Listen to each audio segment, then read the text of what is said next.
بسم الله الرحمن الرحيم.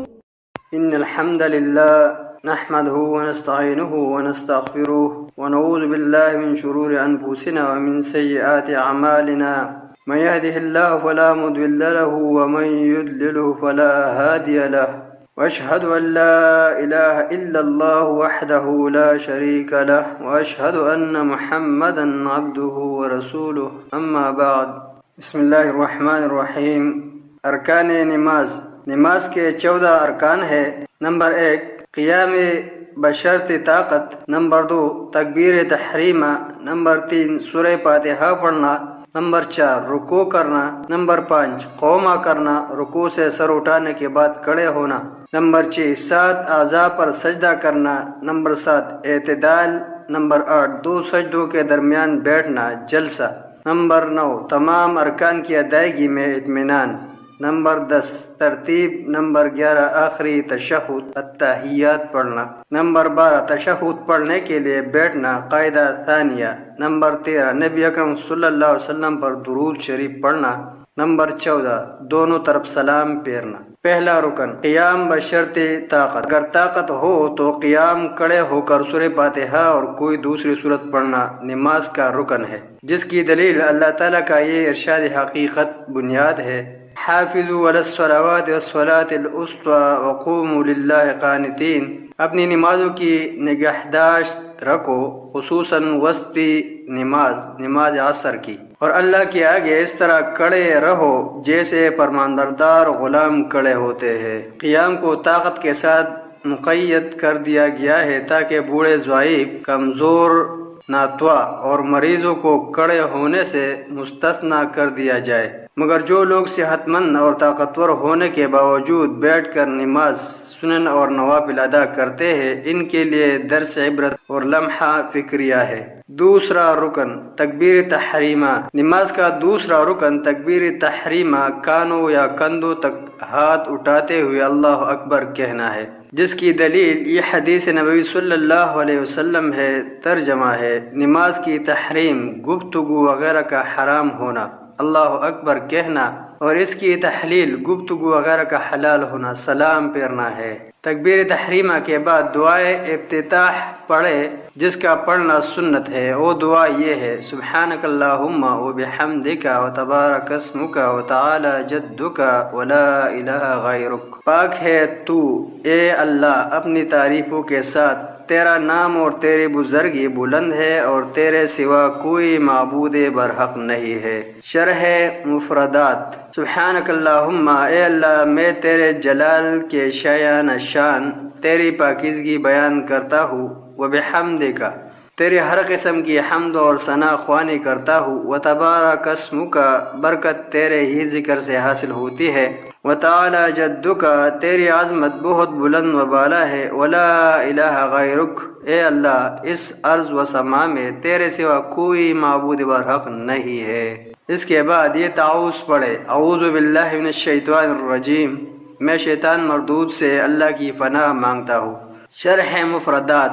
اعوذ باللہ، اے اللہ تیرا سہارا و پناہ لیتا ہوں، تجھ سے التجا کرتا ہوں، تیرے ہی فضل و احسان کے بل بوتے پر گناہوں سے بچتا ہوں. من الشیطان الرجیم، اللہ تعالیٰ کی پناہ مانگتا ہوں شیطان سے جو اللہ تعالیٰ کے دربار سے دھتکارا ہوا اور اس کی رحمتوں سے دور کر دیا گیا ہے، کہ وہ شیطان میرے دینی معاملات یا دنیاوی امور میں مجھے کسی قسم کا ضرر و نقصان پہنچائے. تیسرا رکن سورہ فاتحہ پڑھنا. نماز کا تیسرا رکن ہر رکعت میں سورہ فاتحہ کا پڑھنا ہے، اور اس کا ثبوت اس حدیث نبوی صلی اللہ علیہ وسلم میں موجود ہے: لا صلاۃ لمن لم یقرأ بفاتحۃ الکتاب. اس شخص کی کوئی نماز نہیں جس نے سورہ فاتحہ نہ پڑھی. اور سورہ فاتحہ قرآن کریم کی اصل ام القرآن ہے. اعوذ باللہ کے بعد حصول برکت و استعانت کے لیے یہ کہے بسم اللہ الرحمن الرحیم، شروع کرتا ہوں اللہ کے نام سے جو بڑا مہربان نہایت رحم کرنے والا ہے۔ اس کے بعد یہ سورہ فاتحہ پڑھے۔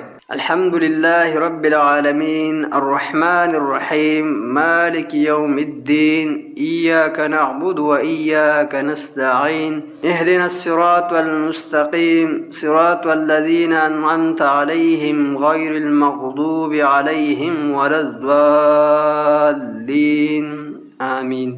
ہر قسم کی تعریف اللہ ہی کے لیے ہے جو تمام کائنات کا رب ہے، نہایت مہربان اور رحم فرمانے والا ہے، روز جزا کا مالک ہے۔ ہم تیری ہی عبادت کرتے ہیں اور تجھ ہی سے مدد مانگتے ہیں، ہمیں سیدھا راستہ دکھا، ان لوگوں کا راستہ جن پر تو نے انعام فرمایا، جو معتوب نہیں ہوئے، جو بھٹکے ہوئے ہیں۔ شرح مفردات۔ الحمد تعریف و ثنا۔ الحمد کا الف لام ہر قسم کی حمد و ثنا کے استغراق کے لیے ہے، البتہ وہ حسین و جمیل آدمی یا چیز جس کا اپنی اس خوبی حسن و جمال میں اپنا کوئی عمل دخل نہ ہو، بلکہ یہ سب خالق کی دین ہو، ایسی خوبی پر اس کی تعریف و ثنا بیان کرنا مدح کہلاتا ہے، نہ کہ حمد۔ الرب لائق عبادت، پیدا کرنے اور رزق پہنچانے والا، کائنات کا مالک، جہاں میں تصرف کرنے اور کاروبار عالم کو چلانے والا اور اپنی نعمتوں کے ساتھ تمام مخلوقات کو پالنے والا۔ العالمین، اللہ تعالیٰ کے سوا جو کچھ بھی ہے وہ جہاں یا عالم، عالمین کا مفرد ہے اور اللہ تعالیٰ تمام عالموں کا رب ہے۔ الرحمن بلا تخصیص، مومن و کافر تمام مخلوقات پر رحمت نازل کرنے والا۔ الرحیم، بطور خاص صرف مومنوں پر رحمت نازل کرنے والا۔ اللہ تعالیٰ کے مومنوں کے ساتھ خصوصی طور پر رحیم و مہربان ہونے کی دلیل یہ ارشاد الہی ہے، وَكَانَ بِالْمُؤْمِنِينَ رَحِيمًا، اور اللہ تعالیٰ بروز قیامت مومنوں کے ساتھ بڑا رحیم و مہربان ہوگا۔ یوم الدین، جزا و حساب کا دن، جس دن ہر کسی کو اس کے عمل کا بدلہ دیا جائے گا۔ اگر اچھا عمل کیا ہوگا تو اچھا بدلہ اور انعام و اکرام دیا جائے گا، اور اگر برا عمل کیا ہوگا تو اس کا برا بدلہ اور سزا و عذاب دیا جائے گا۔ اور اس یوم حساب کی دلیل یہ فرمان باری تعالیٰ ہے، وَمَا أَدْرَاكَ مَا يَوْمُ الدِّينِ ثُمَّ مَا أَدْرَاكَ مَا يَوْمُ الدِّينِ يَوْمَ لَا تَمْلِكُ نَفْسٌ لِنَفْسٍ شَيْئًا وَالْأَمْرُ يَوْمَئِذٍ لِلَّهِ، اور تم کیا جانتے ہو کہ وہ جزا کا دن کیا ہے؟ ہاں، تمہیں کیا خبر ہے کہ وہ جزا کا دن کیا ہے؟ یہ وہ دن ہے جب کسی شخص کے لیے کچھ کرنا کسی کے بس میں نہیں ہوگا، اور حکم اس روز صرف اللہ ہی کا ہوگا۔ اور حدیث شریف میں رسالت معاذ صلی اللہ علیہ وسلم کا ارشاد ہے، ترجمہ ہے، دانش مند وہ ہے جو اپنے نفس کا ہر پل محاسبہ کرتا رہے اور اخروی زندگی کے لیے نیک عمل کرے، اور عاجز و نادا وہ ہے جس نے اپنے نفس کو خواہشات کا غلام بنا دیا اور اللہ تعالیٰ سے رحم و کرم اور مغفرت کی امیدیں لگائے، عمل صالح سے خالی دامن بیٹھا رہا۔ ایاک نعبد، اے میرے اللہ، ہم تیرے سوا کسی کی قطعاً عبادت نہیں کرتے۔ یہ اللہ اور بندہ کے مابین ایک عہد و پیما ہے کہ وہ اللہ تعالیٰ کے ساتھ کسی دوسرے کی عبادت کرتا ہے اور نہ کرے گا۔ وَإِيَّاكَ نَسْتَعِينُ، یہ بھی اللہ اور بندے کے مابین ایک معاہدہ ہے کہ وہ اللہ تعالیٰ کے سوا کسی سے مدد کا طلبگار ہوتا ہے اور نہ ہوگا۔ اہدنا، ہماری رہنمائی کر، ہمیں ہدایت عطا فرما اور اس پر ہمیں ثابت قدم رکھ۔ الصراط، دین اسلام، اس کا معنی رسول بھی بیان کیا گیا ہے اور اسی طرح ہی اس سے مراد قرآن کریم بھی لیا گیا ہے، اور یہ سبھی معنی حق و درست ہے۔ المستقیم، جس میں کوئی کجی اور ٹیڑھا پن نہ ہو۔ صراط الذین انعمت علیہم، ان لوگوں کا راستہ جن پر انعام کیا گیا، ماضی میں انعام یافتہ لوگوں کے وجود کی دلیل یہ ارشاد خالق کائنات ہے، من یطع اللہ والرسول فاولئک مع الذین انعم اللہ علیہم من النبیین والصدیقین والشہداء والصالحین وحسن اولئک رفیقا، جو لوگ اللہ اور رسول کی اطاعت کریں گے وہ ان لوگوں کے ساتھ ہوں گے جن پر اللہ نے انعام فرمایا ہے، یعنی انبیاء اور صدیقین اور شہداء اور صالحین کے ساتھ۔ اور کیسے اچھے ہے یہ رفیق جو کسی کو میسر آئے۔